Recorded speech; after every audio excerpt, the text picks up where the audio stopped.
Coucou les Kimichou, j'ai décidé de vous proposer aujourd'hui une vidéo, je sais même pas si je l'ai déjà faite, oh si quand même je pense. En tout cas j'ai sélectionné 10 reliques de ma palle. Concernant le mot relique, on va dire que tout est assez subjectif dans la mesure où moi je suis une jeune lectrice, donc ce sera pas une relique d'il y a 10-15 ans. Mais je fais des tris très régulièrement, j'en fais 2 énormes par an ou au moins un énorme par an. Et ils sont encore là, c'est la preuve que. Donc je vais vous les montrer, si j'ai une bonne raison de pourquoi je les lis pas, je vous en parle. Et auquel cas, j'attends que vous me bottiez le cucu en commentaire en me disant mais Kimberley, qu'est-ce que tu attends, bordel de crotte. Message compris. Le premier, c'est une édition collector que j'avais achetée sur Ulule d'une autrice auto-éditée. Il s'agit donc de Par le fer et le feu de R11 d'or. Je sais que pas mal de personnes de la communauté ne connaissaient pas du tout l'autrice, mais une fois que j'ai présenté 3 titres, parce que oui j'ai craqué sur 3 de ses livres et j'en ai pas lu un encore, et bien vous êtes nombreux à avoir commencé à suivre son travail et à s'intéresser au très beau bébé qu'elle propose en termes de collector. Si jamais dans l'édition brochée vous avez du coup cette cover-ci, parce que l'édition collector n'est plus disponible. Ce bébé a été édité il y a 4 ans. Voilà. En termes de synopsis, j'aurais pas grand chose à vous dire, puisqu'on nous dit un homme, une démone, lequel triomphera de l'autre. Il me semble qu'il va se passer des choses qui font qu'ils vont devoir faire alliance, et ça va être très compliqué pour l'un comme pour l'autre d'avoir confiance, tout en essayant de faire attention aux sentiments. L'autrice aime énormément faire de l'anthropomorphisme dans ses récits. Je sais plus si c'est le cas ici, non je crois pas qu'il y ait d'animal ou de créature qui paraît humaine. Mais effectivement, malgré tout, j'ai toujours conservé tous ces bébés, même si je ne les ai pas encore lus, et j'ai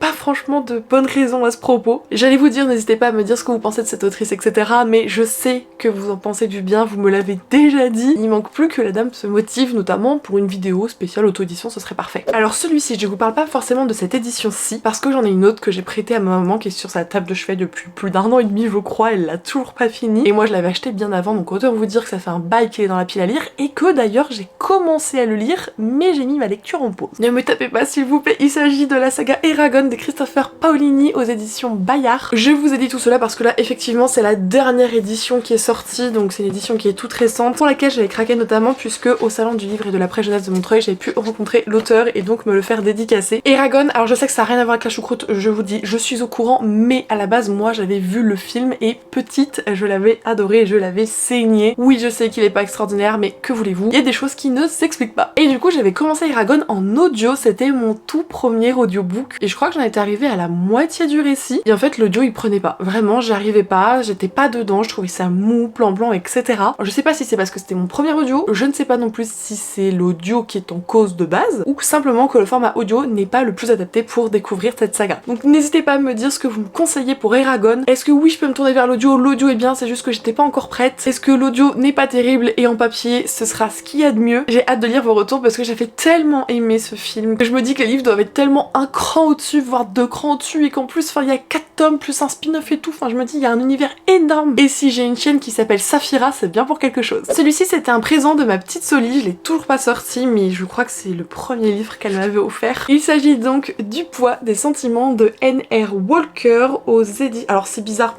il me semble que c'est les éditions Bookmark, mais on nous dit Rainbow. Donc pour la présente édition, Rainbow 2019 est un label des éditions Bookmark. Mais j'en entends plus trop parler de ce label, je sais pas si les choses ont changé le concernant. On est ici sur une romance contemporaine entre 2 hommes, notamment Henry Beckett qui est un homme gros que vous pouvez voir ici sur la jaquette, qui s'est fait larguer par son copain et il en souffre, c'est pourquoi il va faire un truc qu'il ne faut jamais faire. Il va décider de s'inscrire dans une salle de sport pour perdre du poids afin de le reconquérir.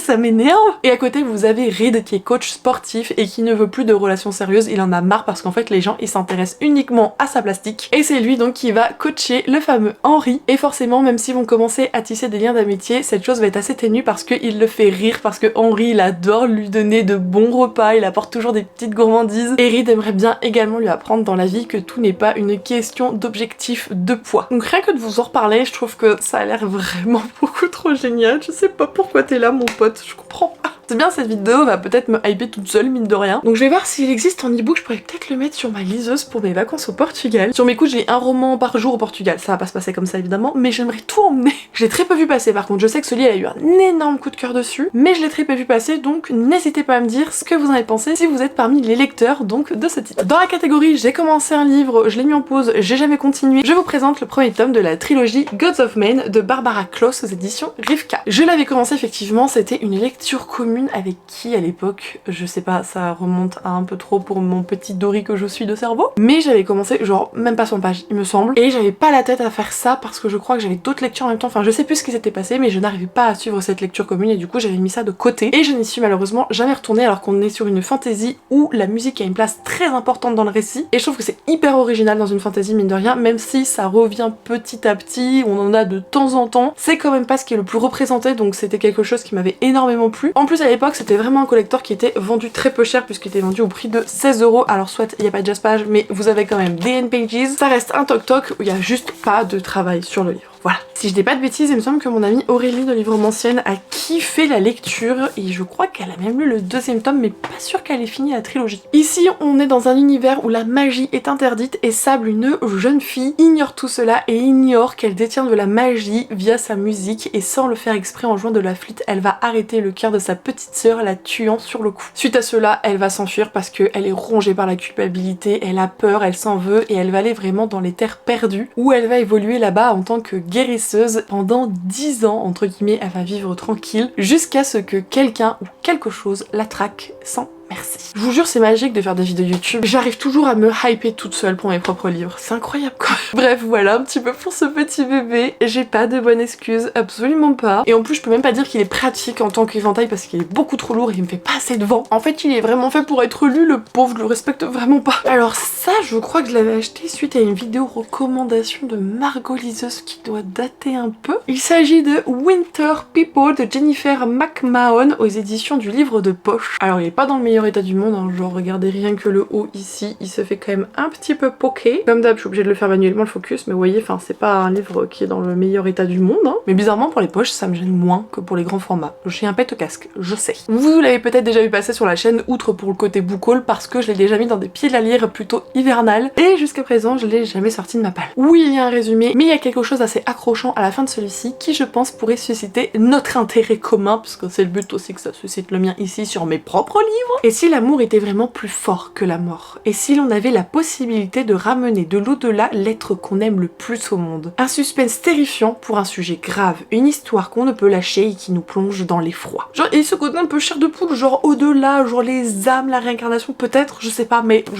il y a tellement de choses qui peuvent me plaire et me correspondre. Et j'avoue que le peu de retours que j'ai vu en dehors de celui-là de Margot, ils ont toujours été extrêmement positifs. Donc à moins d'attendre qu'il pleut des vaches, je ne sais pas quelle est mon excuse non plus pour celui-ci. Ah ça va en ravir plus d'un qu'il ait résisté aux nombreux tris. C'était un cadeau de la communauté, c'était celui-là de Ambre, j'adore ce prénom, parce que c'est aussi celui de ma sœur, mais j'adore ce prénom. Il s'agit de Psy Changeling, la saga de Nalini Singh aux éditions Milady, dont voici le premier tome évidemment. On est sur de la bitlit et en fait c'est juste que je ne pense jamais à me diriger vers ce genre, je vous jure, je sais pas pourquoi, parce que sur le papier ça a tout pour me correspondre et ce côté créature surnaturelle dans notre univers etc, enfin c'est vraiment des choses que j'aime en tant que lectrice et pour autant je pense très peu à me diriger vers de la bitlit. C'est pour ça aussi que j'en achète très peu aux éditions Bookmark parce que je sais pas pourquoi c'est pas le truc qui me fait tilt, alors que quand il m'arrive d'en lire mais genre je suis super contente quoi. En tout cas on a une relation amoureuse par tome, je peux vous dire qu'il y en a encore plus que ça, c'est tout ce que je sais. C'est un petit bébé que m'a toujours recommandé chaudement Ophélie Duchemin, autrice de la trilogie dont le premier tome est Rose éternelle publié aux éditions Plume Blanche, et c'est aussi la saga chouchoute de ma meilleure amie qui ne regardera jamais cette vidéo mais qui à chaque fois qu'elle a un petit coup de blues elle relit certains tomes de la saga parce que ce sont complètement des livres chouchous pour elle. On a une romance par tome donc avec une meute de loups-garous. Voilà, je peux pas vous en dire plus, il faut juste que je pense à les lire.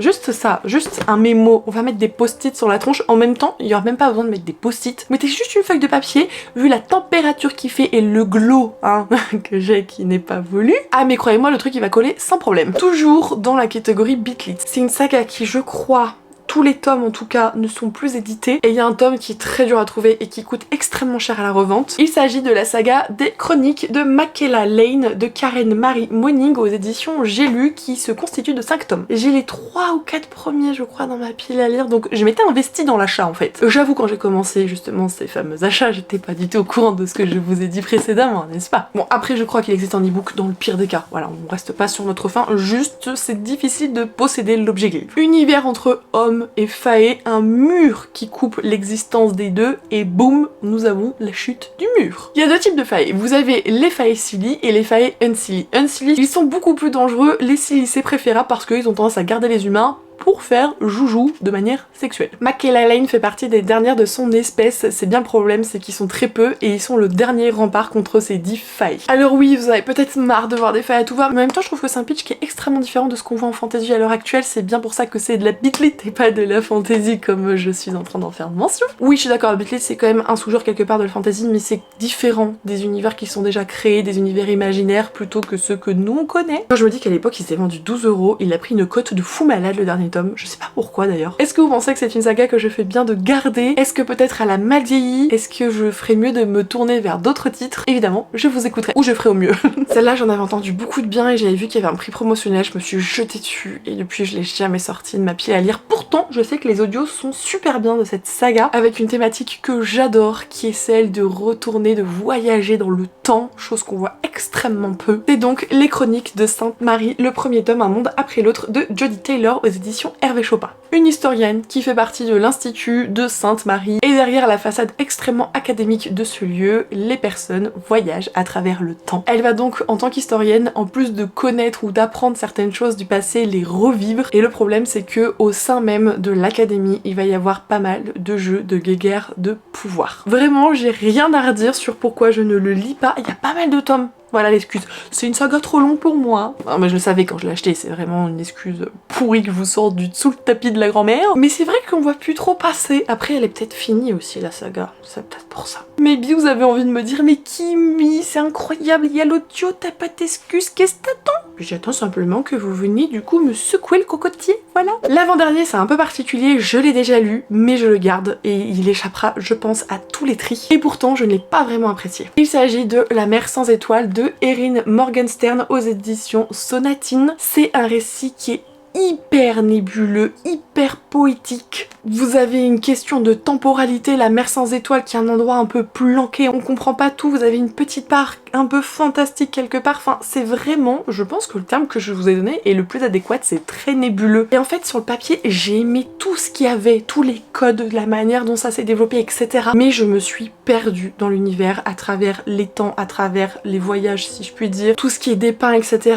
C'est en fait vous avez des ficelles entre des ficelles et des ficelles et des ficelles et si vous perdez le chemin, bah alors là vous êtes foutu, il n'y a pas moyen de rattraper. Et j'avoue que je l'ai lu peut-être plus ou moins au début du coup de ma carrière de lectrice, ce qui fait que j'avais peut-être pas encore ces habitudes de lecture qui m'auraient peut-être permis de mieux comprendre les tenants et les aboutissants du récit pour vraiment suivre l'entièreté de celui-ci et l'apprécier à sa juste valeur parce qu'il a eu de très bons retours et je comprends pourquoi la plume elle est absolument incroyable. On se rend compte qu'il y a une richesse de l'univers, une richesse de la plume, il y a tellement de choses positives sur ce récit et moi ça l'a pas fait mais je suis un peu têtue, un peu bornée. Ça fait partie des rares livres que je souhaite relire parce que justement je veux pas m'arrêter à cet avis, je veux prendre un peu de maturité, un meilleur raisonnement en tant que lectrice, une meilleure concentration également pour me rattaquer à celui-ci. Afin de terminer cette vidéo, alors là je pense qu'on va me tomber dessus encore une fois un peu comme Eracon. C'est une saga dont j'ai quelques tomes à droite à gauche, j'ai gardé finalement que les 2 premiers de la saga principale et c'est une des raisons pour lesquelles j'y vais pas, c'est qu'il y a tellement de sagas dans l'univers, c'est compliqué. Il s'agit de The Mortal Instrument de Cassandra Clare aux éditions Pocket Jeunesse. Donc en grand format je me suis gardé les tomes 1 et 2 donc. Alors je sais que ça n'a rien à voir, but j'ai adoré la série Netflix Shadowhunters. Voilà, je me la fais tous les ans en boucle. Je sais que le film est bien plus fidèle à la saga, pour autant personnellement j'ai préféré l'adaptation faite par Netflix. Et en fait l'univers est juste dingue, vous avez tout plein de créatures, vous avez une jeune femme à qui on a effacé la mémoire qui se souvient pas du tout de faire partie intégrante de tout ça, ni d'être ce qu'on appelle un Shadowhunter, donc un chasseur d'ombre. Il y a beaucoup de choses qui sont hyper intéressantes, qui m'ont énormément convaincue. Je l'avais commencé en audio peu de temps il me semble après la naissance de ma fille et justement j'avais pas réussi à reprendre comme je le voulais parce que finalement j'étais pas prête, parce que ma fille avait encore besoin de moi, parce que je pouvais pas la lâcher, etc. Bref, du coup je l'avais mis en pause et encore une fois je n'ai jamais repris, c'est la thématique ou presque de ces reliques. Donc à votre avis, est-ce que je fais bien de la garder? Il faut pas que je passe à côté de ça, etc.